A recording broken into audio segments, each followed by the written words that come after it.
This is the May 14 edition of Commodity Week.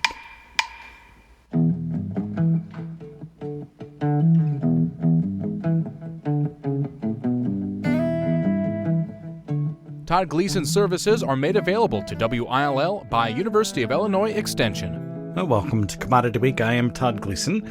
Our panelists for the day include Greg Johnson. He's at TGM, that's TotalGrainMarketing.com. Out of Champaign, Illinois, Chip Nellinger is here from Blue Reef Agri-Marketing in Morton, Illinois. And Brian Stark joins us from the Andersons. He travels between Mansfield, Illinois, and Logansport, Indiana. Commodity Week, of course, is a production of Illinois Public Media. It is public radio for the farming world, online on demand at WILLAG.org. Let's begin with the list of items that we should discuss for the day. Brian Stark will pick up with you. What are you thinking about? Yeah, I think the biggest thing I'd say, so what, now what, when it comes to the market break today. I think producers want to know kind of what the next move they should have for their old crop and new crop. And I think, as always, highlight cash basis direction, I think, on both of those commodities. Of course, we are recording on a Thursday afternoon, May the 14th, after a large break in the marketplace. Chip Nellinger and Blue Reef Agri-Marketing, what's on your list? Well, I think obviously the China situation, right? We don't have any clarity on that yet, but the market's starting to assume a few things. Still have to go back on crude oil. I think that very quickly we're going to have, a little more clarity on what the direction is with Iran and the Strait of Hormuz. And obviously, weather is starting to take front and center as well, and will be for the next few months here. So no shortage of things to talk about here this week. Greg Johnson from TGM, anything to add? Yes, in addition to all those things, USDA came out with their monthly supply and demand report, which included the first estimates for this year's crop, the 26-27 crop, and I think there's some interesting numbers to look at, and we can go through some what-ifs. Oh my gosh, that seems like such a long time ago this week. There's been so much happening. We should probably start with that, Greg, because it did happen Tuesday at 11 o'clock. It was the first big item of the week. What did USDA tell us about new crop? Well, they told us that we're going to plant 3 million less acres of corn. That's based on the March survey. I personally think that might be 1 million acres too high. Then they're using a 183 yield. Last year we had a record 186.5. We're certainly not off to a record start by any stretch. Too dry in places, too wet in other places. So I'm not predicting a drought or a disaster by any stretch, but even if we shave a few bushels off of that 183, the government estimate was an ending stock number of 1.95. It wouldn't be too hard to imagine getting that down to a 1.6, 1.7, and that certainly supports corn and could make it interesting later on this summer. Ooh, that's the weather thing we need to talk about eventually, Chip, but not just yet, Mr. Nellinger. So what was your assessment of the WASDE report? Yeah, I agree totally with that. I thought a couple other things jumped out at me. Total corn demand, 150 million bushels less than a year ago. Total bean demand up a couple hundred million. A little bit of a head scratcher to me. Also, world corn carryout just shy of 20 million metric tons smaller from the new crop position. So, back to the previous point, there's no margin for error on any of these crops, particularly corn. I know all the arguments about, South American production is going to be bigger and we're going to lose our demand base, but on paper, there is just no margin for error on these crops going forward. And then Brian Stark from the Andersons, any thoughts from you on that particular date? Well, I think obviously we spent a lot of time, at least in my area, focused on corn and soybeans, but we all know that the wheat market, the expectation of the decline in some of the all wheat production, specifically in the plains from a hard red perspective, given the drought they've been in, and a high abandonment acreage, looking at the harvested acres, down almost 4 million. Certainly some abandonment there. And certainly, while it may be mostly a hard red wheat problem and a Kansas City futures problem, we all know a lot of the liquidity lies in the wheat market. And I think that certainly spurred things the day the report came out. And to me, wheat could be a leader, coupled with what Greg and Chip said on the corn side. That could also help support higher corn prices, depending on how the growing season weather shakes out. It seems like a long time ago that we did have that move in the wheat market. However, I do want to talk about it just a bit more with you, Brian, because we do have the issues with the hard red winter wheat. Soft red winter wheat looks great. Spring, according to the meteorologist wheat, might be in trouble in those Great Plains states because it's dry there. They're running late and behind, too. That one was the one that led things really to the highest levels ever for wheat at one point in the not so too distant past. It's a very small crop and very defined, so when it's short, it does create issues.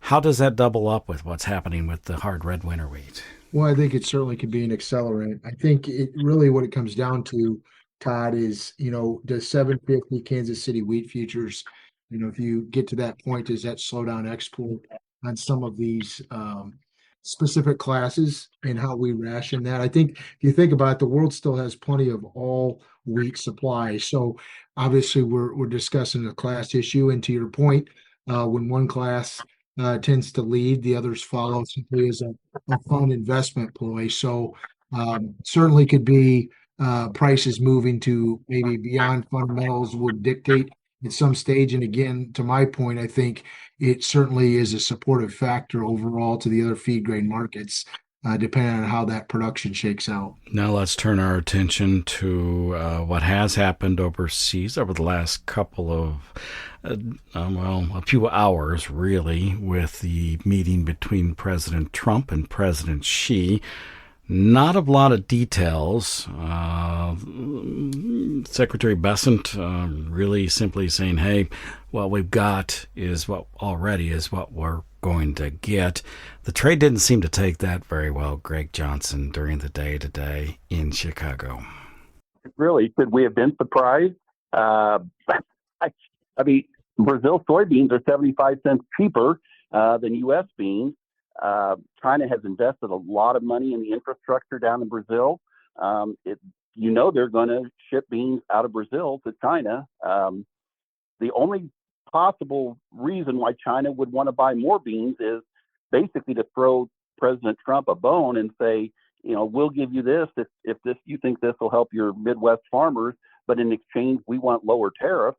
And so maybe they're willing to spend a few extra $1 million to save billions in tariffs, but that would be the only reason. But from an economic point of view, China really shouldn't buy any more beans from the United States. Chip Nellinger, anything to follow up on this U.S.-China détente in Beijing this week and what I suppose didn't take place? Yeah, I think a couple things stood out to me. I think the market was a little bit disappointed that a lot of the meetings looked to be kind of pomp and circumstance and photo ops instead of multiple days of talks. I would tell you, though, that as we're recording this, there is another couple hours of meetings scheduled for the morning in China, which is somewhere in the overnight hours here. And I'm sure on the plane back that President Trump is still going to have supportive things to say about it. So I don't think we've heard the end of it, but I think the market was a little bit disappointed that there weren't some immediate details in that, in that first full day of talks. Also, there was some stories that may have been a little bit old and recycled that President Trump had offered an invitation to President Xi to come to Washington in September. So I think that there was an assumption, and I don't know that this means it necessarily. There was an assumption the market thought, well, this isn't going to be an overnight fix here. This is going to last for several more rounds. It may take till fall to get something done here. So I don't think the news cycle's over. We could get plenty of tweets overnight that are just as supportive as today's action was negative. But, sometimes where there's smoke, there's fire. And right now the market really doesn't seem very hopeful that there's going to be immediate, concrete bushel amounts of agreed bushels that China is going to purchase in the short run.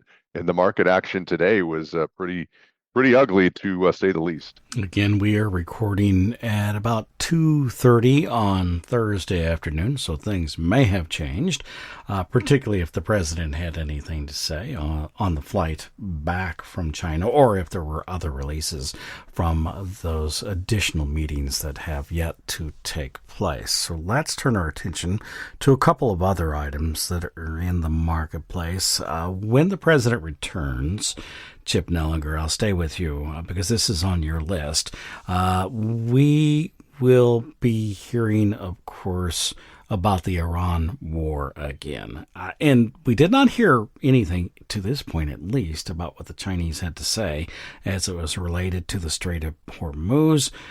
That's going to be back into the marketplace, and I don't know in what way. Probably we'll talk about fertilizer, of course, but what else are you thinking about? Yeah, I think it was probably purposeful that we didn't see much this week ahead of these trade talks in relation to China. I think that's the other thing. It's not like that agriculture is the only thing they have to talk about. The Iran situation is probably high on the list. The Taiwan issue is probably high on the list. The fentanyl trade into the United States is probably high on the list. And so I really think, this is just my gut, that once we get into next week, we're going to find a little more clarity on what the goal, what the objectives are going forward as far as Iran and the Strait of Hormuz. Obviously, crude oil just seems kind of pegged right at the $100 a barrel level. That's too high. I mean, if we stay that level or higher for very much longer, I think there's already cracks in the world economy and the U.S. economy.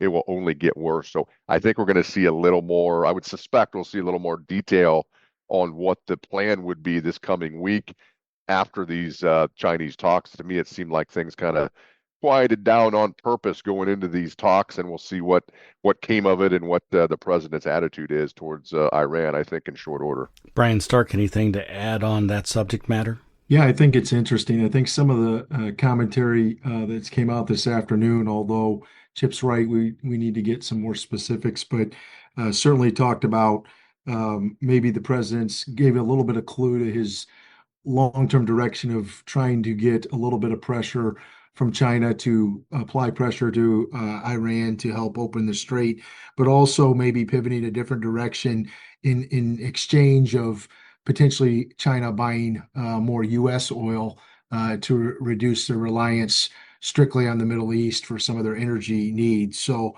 I think it'll be interesting here in the coming days and week to gauge exactly what came of the meeting.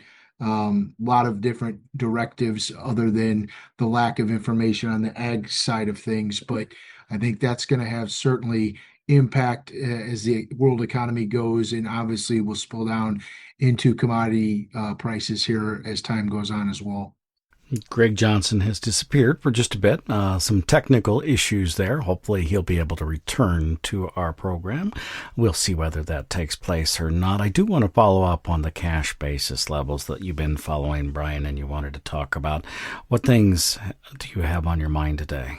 Yeah, I think, we've talked about this in the past month, 6 weeks, both during the show and then also directly with a lot of farmers in East Central Illinois, West Central Indiana. I think, in the heart of the Corn Belt, seasonally basis tends to strengthen as the farmer's been focused on field work. I think that still maintains itself, given a lot of end user demand has been hand to mouth with some of the rally in the board futures price, as well as, the higher basis levels that we've seen over the last 4 to 6 weeks. There's a lot of coverage that still needs to be had. And typically speaking, some of the best basis opportunity for producers and commercial facilities happens during this May to first part of June timeframe. And as busy as we've been, especially in the last week to 10 days, when we finally got an open window in the East to resume planning in a big way, I just want to mention to the producer, for those that still have unpriced stocks sitting on farm, which year over year, based on our last stocks report, are higher. We certainly don't want to miss an opportunity where some of the best basis levels may occur. We know that another wave of grain movement is coming post-planting, whether that be late June or post-pollination in mid-July. So we need to take advantage of those levels and while the end user's hungry to lock in coverage. Well, Chip Nellinger, that will be a big ask, I would think, from farmers. It is unlikely that they will decide that that's what they want to do, mostly because they've held on for this long. Should they, though, really think more about moving some of the old crop grain that they have in storage off the farm? Well, I think if they haven't to this point, to your point earlier, they may be resigned to the fact that they're going to hold it through summer to see if there's a weather problem. But should they or not, I think is your question. I think today is a perfect example. We don't get quite the right news from China, and or crude oil would take a drop back towards the 80s or below. You're going to relax a lot of the inflation type money that's flown into our ag markets. You're going to probably reduce the fund long position, and you're going to have a correction that may be a little bit hard to sit through. I think it does depend on where you're at. The further east you go in the Corn Belt, the better corn basis has been. Almost feels like they're out of stocks over in the far eastern Corn Belt. Far western Corn Belt, still sitting 35 to 40 under. Doesn't seem like it's there's any shortage of all. And here in Illinois, we're kind of sitting right in the middle of it with some okay basis. So I think it depends on where you're at. I think we are at the point, though. I mean, you look at a normal seasonal, whether you cut it 5 years or 15 years or 30 years, we are basically a few days past when we typically put a spring peak in. It doesn't mean we can't revisit it or go higher this summer, but I think producers just need to be prepared that if things don't fall in on a bullish tone here, you could see a pretty healthy correction, even if there's ultimate higher highs coming. It may be a gut check to sit through that if we see that. Greg Johnson has returned to our conversation. Thank you for coming back, Greg. I know yesterday on Wednesday when you and I talked during the closing market report, we had $12 $12 November soybeans and $5 December corn futures, and you reminded farmers then that they probably should take advantage of that. Basis levels remain fairly good, as Brian Stark has told us, but it depends on where you are, as Chip said, across the Midwest. What are you telling producers right here in East Central Illinois today? I think you have to look at the big picture. The big picture is we probably are going to plant more soybean acres. We have to wait till June 30th to get that acreage number, but I think we're 1 million acres too high on corn. I think we're 1 million acres too low on beans. If that's the case, we want to be a little bit quicker on the trigger to get beans sold. I think November beans are in a $10.50 to $12.50 type of range. And as you said, we hit $12 this week. So that's closer to the top end of the range than the lower end of the range. So I am encouraging producers to reward this rally. Anything close to $12 futures probably is not a bad place to sell beans. Corn, on the other hand, 1 million less acres of corn, some potential weather problems. I think December corn could be a 450 to 550. I'm not predicting that it's going to go to 550, but if we have weather issues, we could see that. So we're at 491 right now. We're kind of right in the middle. So not as urgent of a situation to sell corn. There's nothing wrong with getting a percentage of corn sold. And again, old crop corn is a little bit different than new crop because you're probably going to have to hold on, as I think as Chip said, for another couple of months to see if anything changes. There's plenty of stocks out there right now, so it's probably going to boil down to a weather problem, and we aren't going to get a weather problem in May and probably not in June. It's going to be a July, August type of thing. So depending on how long you want to hold on to corn, old crop corn, it may pay to hold on to. But new crop corn, I think you can afford to be patient. If you haven't sold anything, there's nothing wrong with selling something at $5. But I do think at some point in time, we'll see something better than $5 if we have any kind of weather issues at all later on this summer. Chip, we've had a very busy week. What do we have to look forward now over the next week? Will things calm down? I don't think they calm down at all, Todd. I think that this Iran situation, the Straits of Hormuz, is going to, probably pick up something that adds more volatility here, whether whatever the decision is. I don't think we sit at $100 crude oil very, very much longer. We're either going to have an escalation higher or we're going to find a resolution and go lower. That's going to drive a lot of fund money flow. And then weather, is the next thing. We've struggled to get this crop in areas it hasn't gone in maybe in the best conditions. We catch some rain here going into late week and over the weekend. Maybe that'll heal some of the ugliness out there, or heal some of the problems and allow some of this crop to get up and growing. But to Greg's point earlier, I don't think that you could say we're necessarily off to the absolute best start ever. So Todd, I don't see a relaxation in this volatility anytime soon. I think it's going to continue. I think this Iran thing is going to take some time to figure out. And I think the weather is far from some certain as well. We mentioned earlier, there's just not much room in the balance sheet on either corn or beans to have much less than a trend line yield, in order to keep stocks at pretty adequate levels here. So, Stark, I do want to talk about some of the backyarditis, and really this is backyarditis across the whole of the Midwest because of the really warm temperatures earlier in the spring, cold temperatures then after a crop got planted. For both corn and soybeans, you travel a couple of hours across Illinois and Indiana each and every week. I suspect both the corn and the soybeans look fairly ragged. How much can you row at this point, and how does it look to you? Yeah, I think driving around, obviously, it's very sporadic, just based on what we've described. Greg and Chip have hit on it. I think you had some crop that got in early. We've been obviously wet in some spots, and it looks like it's just been planted and caught up this week. So various stages. We certainly haven't planted this crop all in a week window like we've had in years past. So you're going to have some variation. I think the one thing I've seen out of the corn that's emerged, the beans that have emerged, the stands look really good. I think part of the challenge is what you hit on earlier. We haven't had the warm temperatures. So a lot of the corn is yellow, looks ragged as you described, but I think it's something that can be cured with heat and certainly continued moisture. I know in some areas where they planted in less than ideal conditions, some customers have talked about having to go out and rotary hoe because their faucet shut off for a short period of time and developed a crust in certain areas more towards the western corn belt than the east. But we certainly have gotten off to maybe a clunky start. I don't know necessarily if it's a poor start, but certainly not ideal. And certainly weather is going to play a big role, just as Chip said, across the spectrum as we move forward. I think this week certainly helps, but the crop will definitely benefit from the warmer temperatures here as we proceed through the month of May. We will probably be talking about a very different looking crop by the time we get to Thursday or Friday of next week, given the amount of heat that is going to come into the Corn Belt and across the Midwest. What other things have been on your mind or that farmers have been asking Greg Johnson over the last couple of days as it's related to marketing corn, soybeans, maybe the crops in Brazil, because we have not discussed the issues they've been having there in part of their safrinha or second crop corn?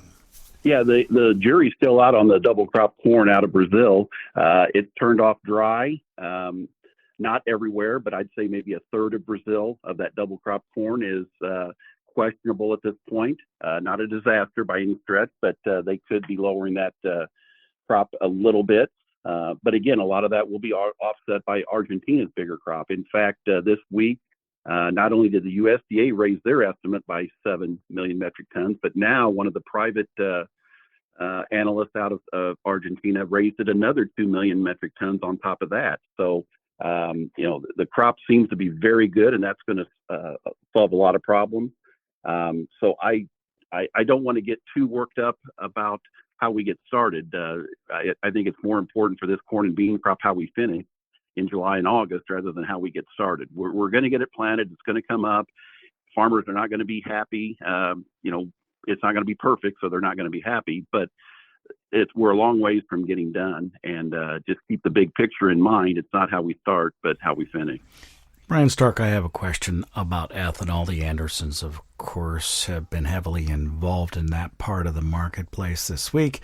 The House of Representatives passed permanent year-round E15 legislation. Still needs to get through the Senate. Not completely clear that that's an easy path forward. May very well not be.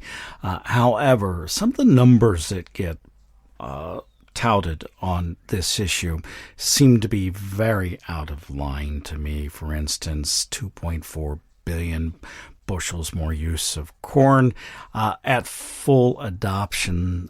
What is the likelihood of full adoption of E15? I would think that would mean it's in every gallon of gasoline that is used in the automobile fleet in the United States. What number is a better number to think about, do you suppose? Well, I think the way I would look at it, Todd, and obviously everybody has a different opinion. I think one, let's talk about what you mentioned with E15 passing, which is a great thing for potential future corn demand, but it only passed by 12 votes. And I think to your point that the Senate is going to be a little tougher sell, maybe a flat exchange. The president has said obviously he would sign the law into place if it does. But I think it's something from an infrastructure standpoint that is going to take time to implement. Because to your point, I think that's probably right, that it's every gallon. And we know that the U.S. and the infrastructure takes time. Could it be 5 years down the road, 7 years down the road? Certainly isn't going to be as big of an impact immediately as maybe as a lot of people have calculated. As from a corn demand perspective, but maybe it's an 11% or a 12% overall blend as you start to stair step into it. But it's going to take time to get to E15, nationwide. And so I think some of the initial demand, while it is certainly positive, I don't want our listeners not to think that it's not. It is. It's not something that immediately you're going to wake up the next day and we're going to have an additional 2 billion bushels of corn demand. Let's get to some final thoughts from each of you now. Chip Nellinger at Blue Reef Agri-Marketing. I'll start with you for the day. Well, Todd, sometimes I feel like I'm a broken record sometimes, but I think that as producers obviously are busy in the field right now, don't take your eye off the ball on the markets. I think a lot of producers have rewarded the rallies, cleaned up some old crop, have a good start on new crop. We do see a sharp break into the end of May. It offers some opportunities to maybe come back in and create some minimum price contracts or buy some calls against some previous sales to roll puts down. My point is use the volatility to maneuver in this and don't get handcuffed by it. And don't be afraid if we keep going higher. Remember where we were last fall and last January. It felt like we would never see 450 again. Now we've seen $5. Don't let that slip past our fingers if we would continue to go higher on some additional volatility into the end of May here. Don't be afraid of the volatility. Use it to your advantage as much as possible. Greg Johnson, your final word for the day? I'm going to speak to the 3 or 4 producers that grow wheat in our area. Maybe there's a few more now, but I realize wheat's not a big deal. But wheat prices have really rallied. Even with the sell-off this week, we saw 675 July 26 futures. And I'm not a big proponent usually of looking a year ahead, but July 27 wheat was trading at 722. 722. You could probably get pretty close to $7 cash right out of the field for July 27 delivery. So don't take your eye off of the 27 crop. I think the market is offering us some pretty good incentive to not only grow wheat, but to sell wheat at these higher levels. On that note, I do follow a spring wheat grower in the far northwestern part of Minnesota who today on X said, sell wheat and be happy about it. So it might be something of interest there as well. Brian Stark of the Andersons, your final word. Yeah, I'll tag on a little bit to what Chip said. I think ultimately this period from between now and the third week of June, seasonally we tend to put in our best opportunities to sell, whether it's old or new crop, remaining stocks, or thinking ahead to the crop you just planted. And I just want to highlight and tag on to my earlier comments. I think even if you're friendly and find it hard after a big sell-off like this week to lock in futures, you can manage your basis and futures independently. And I think that's the point I was trying to make, that basis is important on the old crop stocks to protect when the end user's hungry, even when you're busy planning, thinking ahead, locking those in, but also remain fluid. I think, floor ceiling strategies make a ton of sense when we're dealing with a lot of volatility, and I don't think volatility is going to go away anytime soon during the growing season. So that's what my recommendations would be. Commodity Week, of course, is a production of Illinois Public Media. You may find and listen to the whole of the program anytime you'd like at willag.org. Our thanks go to our panelists this week, including Brian Stark of the Andersons, Chip Nellinger of Blue Reef Agri-Marketing, and Greg Johnson at TGM, that's Total Grain Marketing. I'm University of Illinois Extension's Todd Gleason.